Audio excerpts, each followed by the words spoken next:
Hello, my name is Pastor Kris Kollar. I'm the pastor of Pleasant Valley Lutheran Church near Malabar Farm State Park and St. Paul Lutheran Church in Lucas, Ohio. Greetings. We're reading through the Bible with commentary, and we are up to 2 Kings chapter 16 and 17. And there's just a lot of kings, which of course is why it's called the Book of Kings. To the point where the last session or two have just been almost kind of confusing. And today's session is not going to be much better. But the short version is there was King David, King Solomon. After King Solomon, it broke into two kingdoms, a northern kingdom known as Israel, a southern kingdom known as Judah, sometimes referred to as the northern kingdom and the southern kingdom. And sometimes they got along, sometimes they fought with each other. The people who wrote the book of 1 Kings are known as the Deuteronomistic writer or writers, and they are opinionated, and they say this person did good, this person did not do well. They keep saying that the northern kingdom committed the sins of Jeroboam, son of Nebat. He's the one that broke away from King Solomon's son Rehoboam. So the southern kingdom had Rehoboam, northern kingdom Jeroboam. Jeroboam didn't want everybody going down to Jerusalem, so he made two golden calves. One he put at the south, one he put at the north. So everybody went and worshipped those instead of worshiping the Lord God.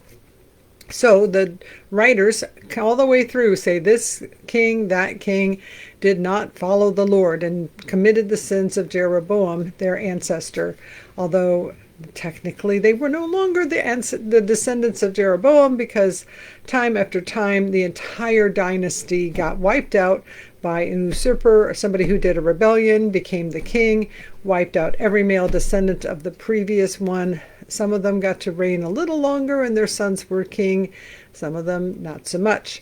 At one point, the southern kingdom, the northern kingdom were totally interrelated, and actually the mother of the king of the southern kingdom was the daughter, wife, niece, somehow related to the northern kingdom, and she actually ruled the southern kingdom for about 7 or 8 years until they found the one son that wasn't killed and brought him back and made him the king. Whew.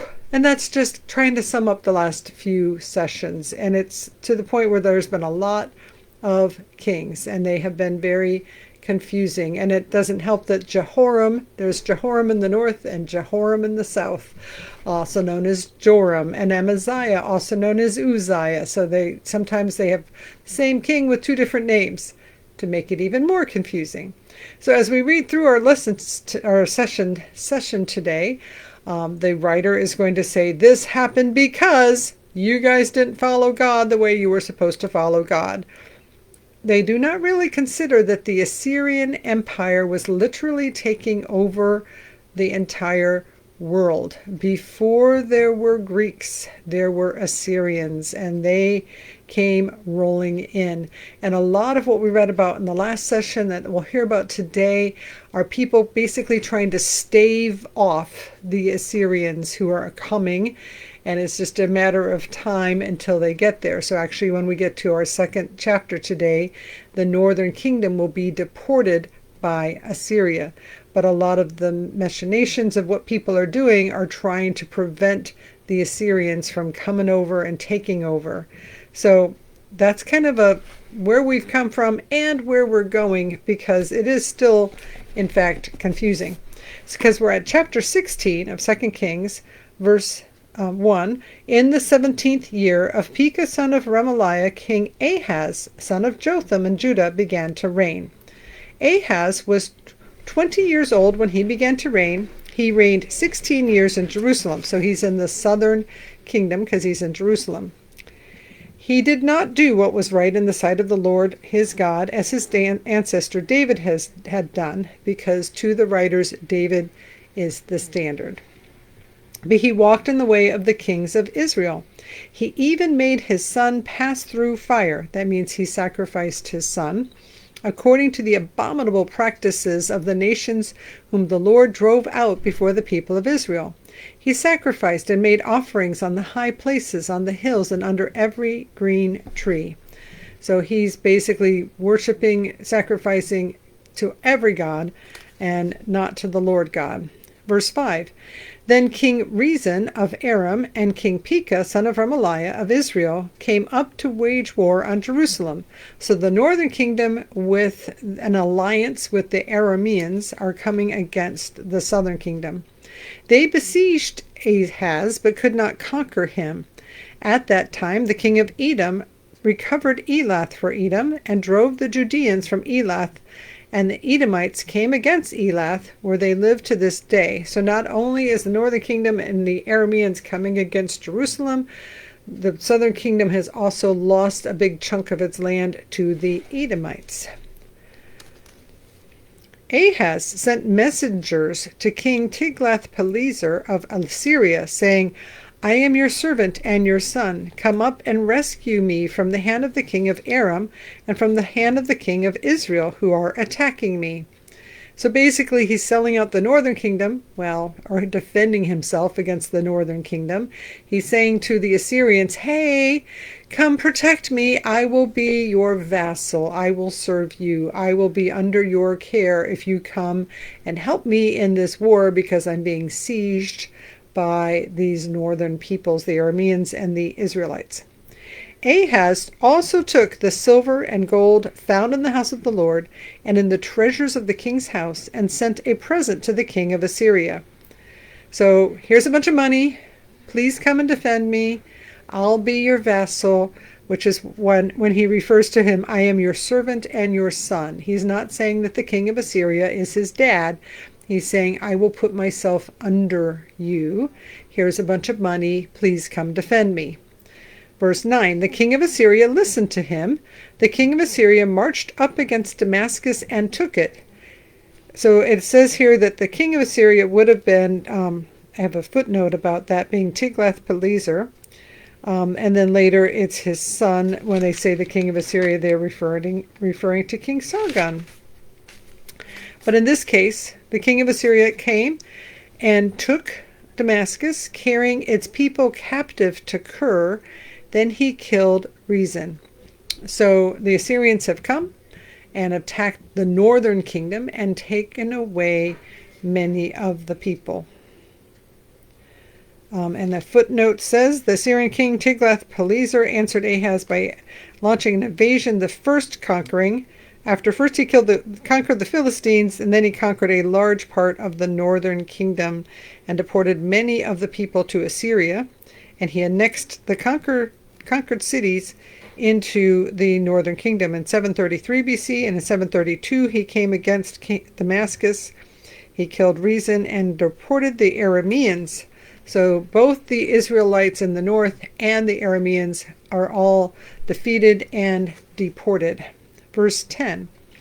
When King Ahaz went to Damascus to meet King Tiglath-Pileser of Assyria, so King Tiglath-Pileser has defeated the northern country and the Arameans, and the southern king, King Ahaz, goes to meet him and say basically, thank you, I'm under you, I'm your vassal, I'm at your service, because you did not attack me, you defended me.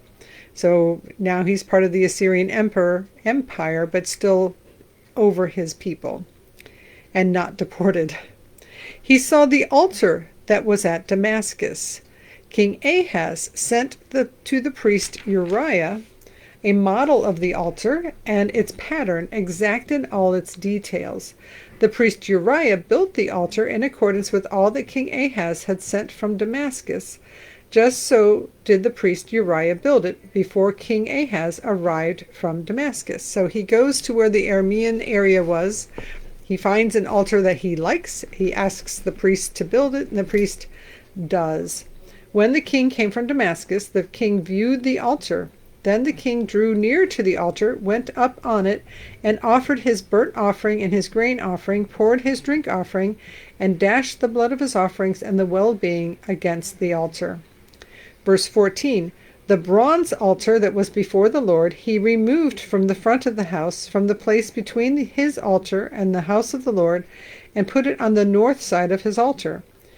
Verse 15, King Ahaz commanded the priest Uriah, saying, Upon the great altar offer the morning burnt offering and the evening grain offering, and the king's burnt offering and his grain offering, with the burnt offering of all the people of the land, the grain offering, the drink offering. Then dash against it all of the blood of the burnt offering and all of the blood of the sacrifice.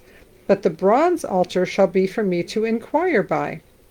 The priest Uriah did everything that King Ahaz commanded. So even though he has been worshiping on high places and doing all kinds of idolatrous things, he is also still offering offerings in the temple, but he wants to use the bronze altar to do divination, to seek the will of the Lord.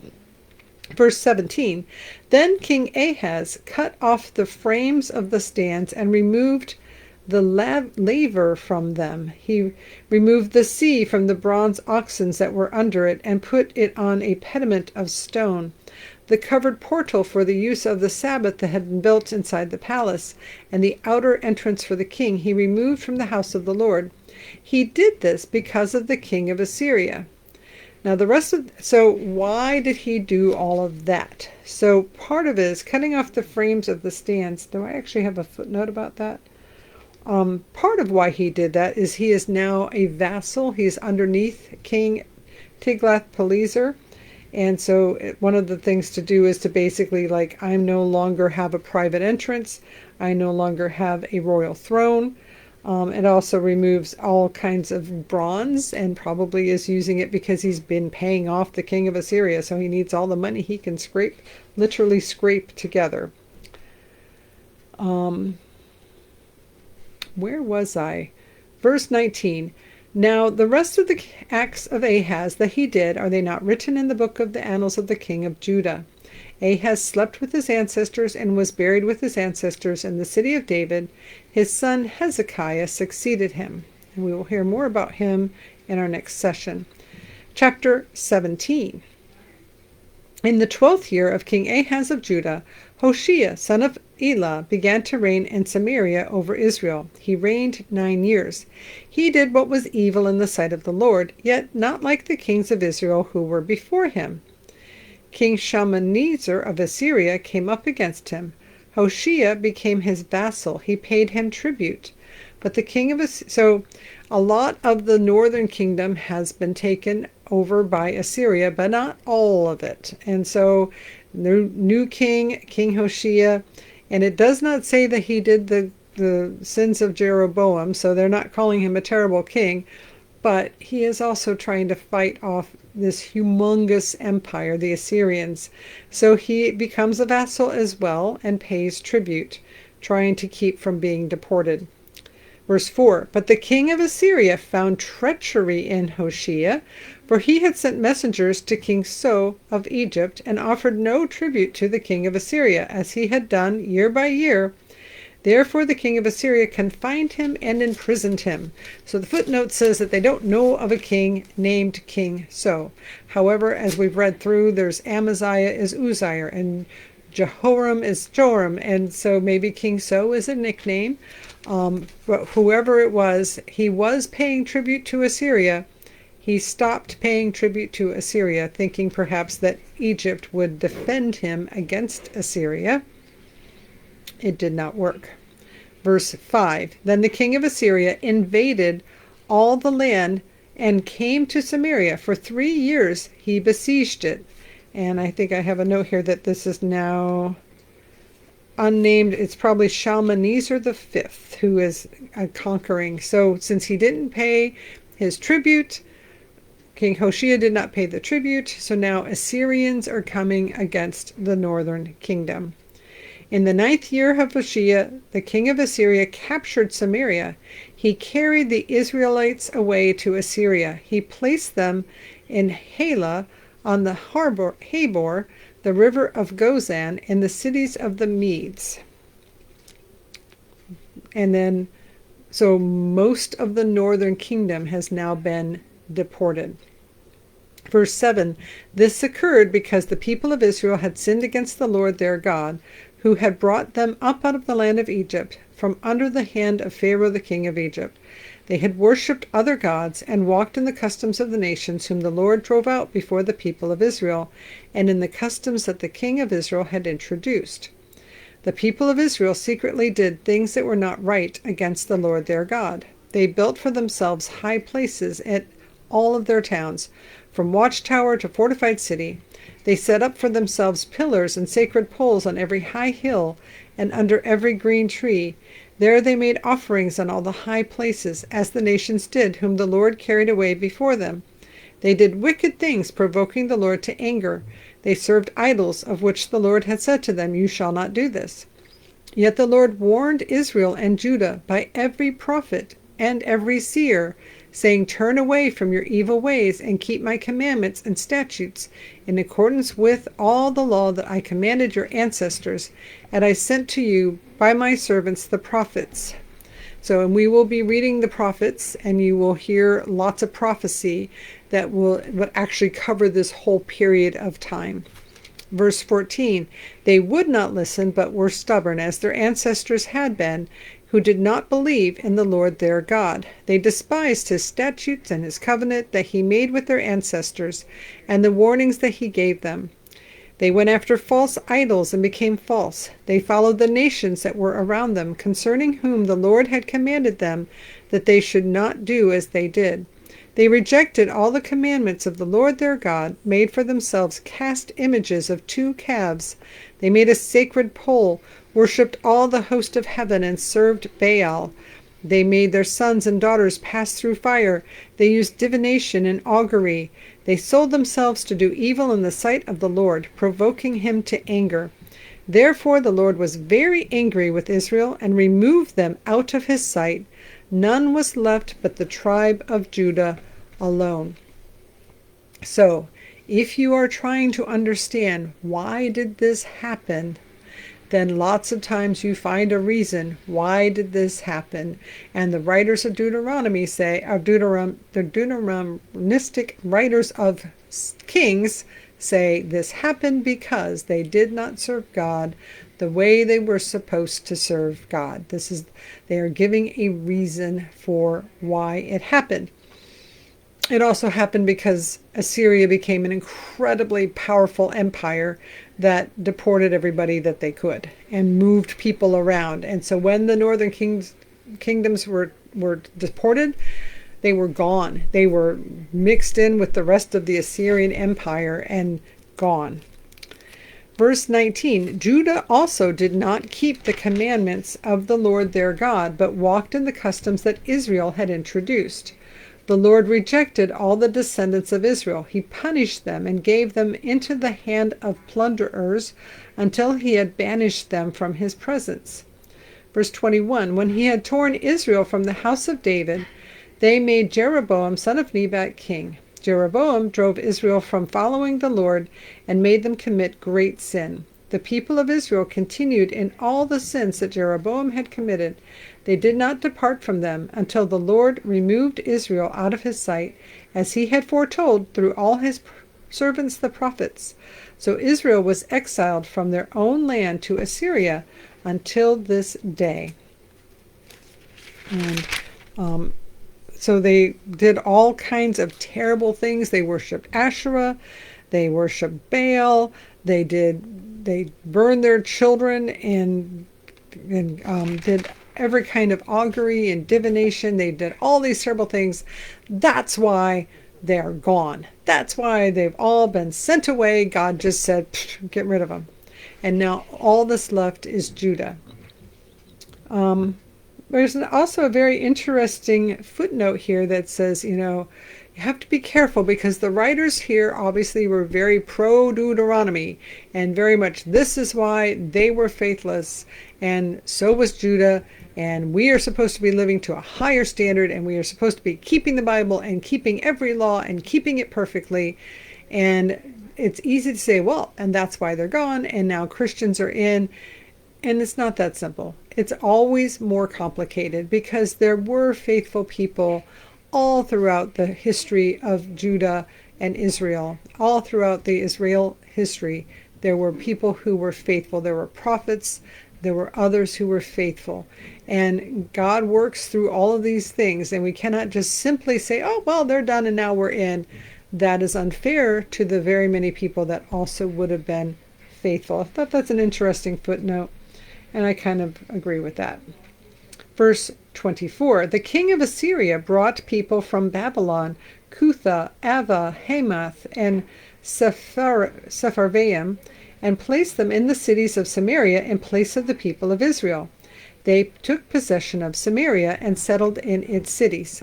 This was what the Assyrians would do. They'd come in, they'd deport all of the population to a different city, and then all of the people deported from over here would be moved over here. So if you're not in your place, you're in a new town, you're under the Assyrians, and it's a lot easier to control a population when they're refugees and unsettled and resettled, and now they're really dependent on you. When they first settled there, they did not worship the Lord. Therefore, the Lord sent lions among them, which killed some of them. So the king of Assyria was told, the nations that you have carried away and placed in the cities of Samaria do not know the law of the God of the land. Therefore he has sent lions among them. They are killing them because they do not know the law of the God of the land. Then the king of Assyria commanded, send there one of the priests whom you carried away from there. Let him go and live there and teach them the law of the God of the land. So one of the priests whom they had carried away from Samaria came and lived in Bethel.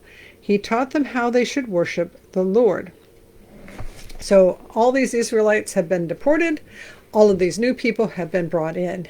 And lions are attacking them. And they're like, but the idea, at least during that time, is the God of that land stays in that land. And if you're going to live in that land, then you need to know how to serve the God of that land. So of all these deported people, they bring a priest back home to be able to teach the people that have been resettled there how to worship the Lord.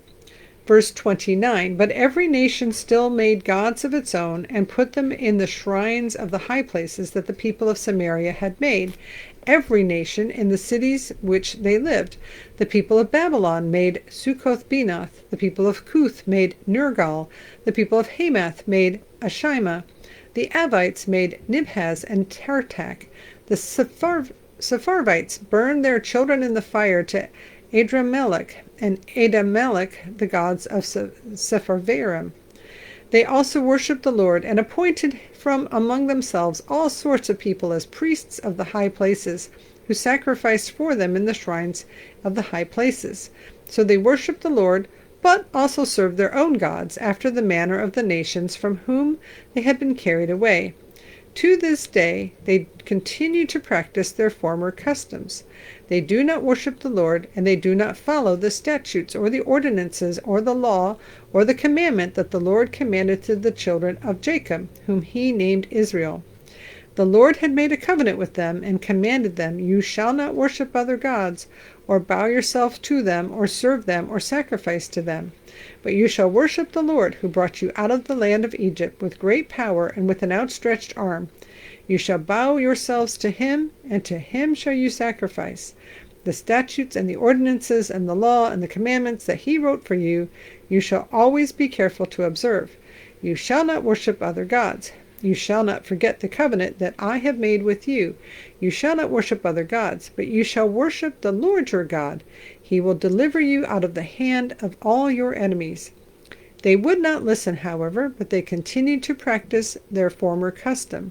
Verse 41, so these nations worship the Lord, but also serve their carved images. To this day their children and their children's children continue to do as their ancestors did. So the northern kingdom has been deported. A bunch of other people have come in. They still worship the gods that they worshipped in their home territory, but they also have a priest come in and show them how to worship the Lord. And the writers of 2 Kings, the Deuteronomistic writers, are very harsh on them. They do not practice it right. They are not following the what they're supposed to do. They're worshiping all these gods and all these idols and all these images and burning up their children. It's terrible. This is an interesting passage because this whole area becomes known as Samaria. the city, up until this point, whenever we hear the word Samaria, it refers to the city, the capital city where the king lives in the northern kingdom is Samaria. After this point, it becomes known as Samaria, the country, the province, and the people there, first Sumerians, become known as Samaritans. And from this point on, there is kind of this difficulty between the Samaritans and the Jewish people. And we will hear more about that as we go forward, but there are still Samaritans alive today. There's about 900 of them. And the Samaritans say, we were the faithful Israelites who did not get deported. We were the ones that they missed. And when they deported most of the people, they did not deport every single person. So we were the ones who were true Jewish people, and we did not get deported. Or they say, fine, we're some of these resettled peoples, but we learned how to serve God right. We found the ancient scriptures, and we've been following God ever since.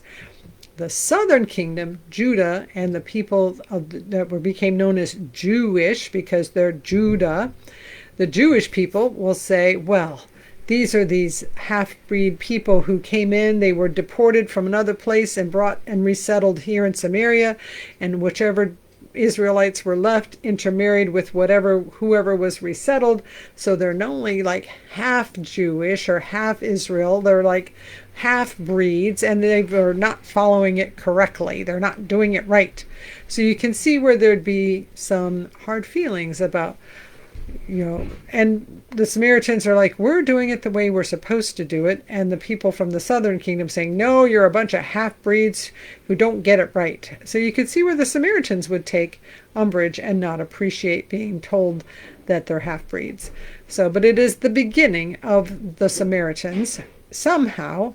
And the end result is you've got Samaria, which is a territory in between what becomes Israel in the north and in the south, kind of on both sides of Samaria.